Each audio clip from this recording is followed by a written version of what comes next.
Bwana Yesu asifiwe. Rafiki mpendwa mtazamaji na msikilizaji wa Theologies TV, tunakukaribisha kwenye vipindi mwongozo kujifunza Biblia, lesoni ya shule ya Sabato inayopeperushwa hapo siku baada ya siku. Na tuko kwenye robo ya pili inayotufunza jinsi gani ya kusoma na kuelewa unabii wa Biblia. Somo la juma ya 5 linazungumzia mataifa sehemu ya pili. Leo Alhamisi tunakuja na somo linalosema toa unabii tena, toa unabii tena. Mpendwa mtazamaji na msikilizaji, kanisa la Masalio la Waadventista wa Sabato lilizaliwa katika dunia mpya, mahali ambapo wale wanaotafuta uhuru wa kidini walikimbilia wakati wa karne ya 17 na 18 kwa kuzingatia vikwazo vya muda mrefu vya kidini na kisiasa vilivyokuwepo kwingineko.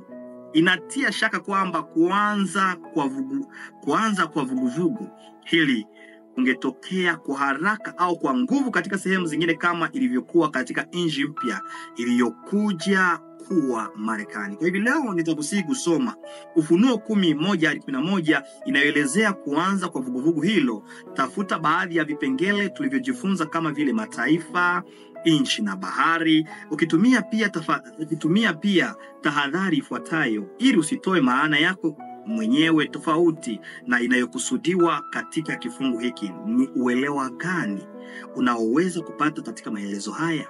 Basi kiongozwa na Roho Mtakatifu, karibuni tubarikiwe kwenye comments.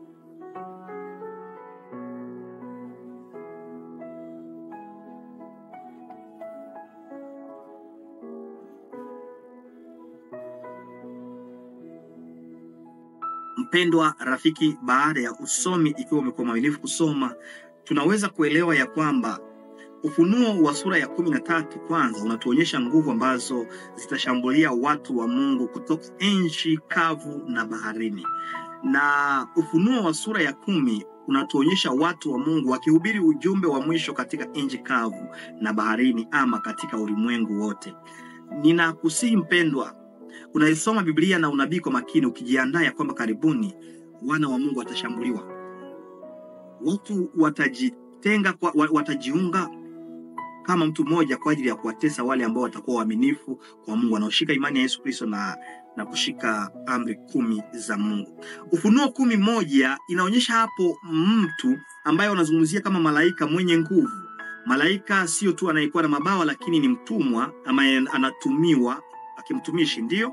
Lakini hapa katika sura hii anawakilisha Kristo mwenyewe, ambaye mguu mmoja ulikuwa kwenye bahari na moja kwenye nchi kavu, akileta ujumbe wa kuhubiri ardhini na baharini. Ujumbe huo si mwingine, ni ujumbe wa unabii wa Daniel ambao ilibidi kwa wakati fulani muda unapowadia upate kusomwa. Na ishara ya kuwa ardhini na baharini kusema katika ulimwengu wote, katika maeneo ambapo kuna mataifa ambayo zinaongozewa na Mungu kwenye nchi kavu, na mahali ambapo kuna mataifa ambayo yanaongozwa na akili zao wenyewe ama na shetani, bahari. Ufunuo 10:3-4 historia neno la Mungu linasema tafsiri ilikuwa imetiwa muhuri. Waliambia Yohana, tia muhuri. Haukuwa wakati wa kujua tafsiri ya Daniel kwa muda mrefu sana, mpaka muda utakapowadia. Unaporuka kwenye mstari wa 5 na wa 7 wa kitabu kile cha Ufunuo 10, yapo kimeingiliwa kama kile cha Daniel 12:7. Hivi ni ujumbe huu ni wa wakati wa mwisho, wakati wetu ambao ni lazima utangazwe vizuri sana. Ni ujumbe wa namna gani? Ufunuo 10:8-10 ni ujumbe ambao ungekuwa mtamu, lakini ungekuwa na matokeo machungu. Unaposoma historia ya kanisa kwa mwaka wa 1844, wakati hapo mbeleni kidogo William Miller alipokuwa akihubiri kwamba Yesu atakuja kwa hiyo tarehe le 22 Oktoba 1844, wakati Yesu hatimaye hakuja. Kwanza walipokuwa akihubiri hivyo, watu wakapokea ujumbe huo vizuri na furaha, lakini Yesu wakati hakuja ikawa kama ilikuwa machungu. Mahubiri ya kuja kwa Yesu mara ya pili yalisababisha uzoefu wa kutisha na ukatisha tamaa sana kabisa. Lakini ilibidi kitu kifanyike. Kwenye Ufunuo 10:11 ni muhimu kuhubiri tena. Neno la Mungu linasema, kisha akaniambia, lazima utabiri tena juu ya watu wengi, mataifa, lugha na falme.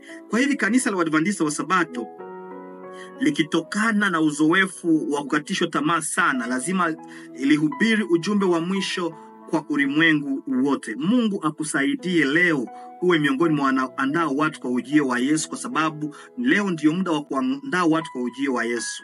Mwandishi amesema maneno haya, anasema Mungu anaipeleka historia ya mwanadamu kuelekea hitimisho lake kamili, mwisho wa falme za wanadamu na kutawazwa kwa kudumu kwa Kristo. Soma Daniel 2:34-35. Biblia inaweka wazi kabisa pasipo utata wote kwamba hizi falme zote za ulimwengu zitakomeshwa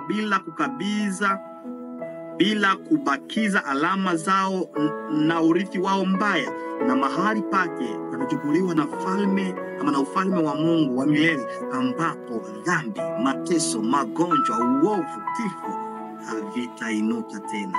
Je, unatamani kuwa raia katika Yerusalemu mpya? Ikiwa ni kusudi lako, mpokee Yesu kuwa Bwana mkombozi wa maisha yako. Na wewe na mimi kuhubiri sana, tukisambazia watu ujumbe kuandaa kwa ujio wa Yesu. Tuombe. Asante Yesu kwa somo hili, tufunze, tuliamini na tuwatangazie watu ya kwamba karibuni unakuja, katika jina la Yesu Kristo, amina. Usikose kusubscribe, kulike na kushare.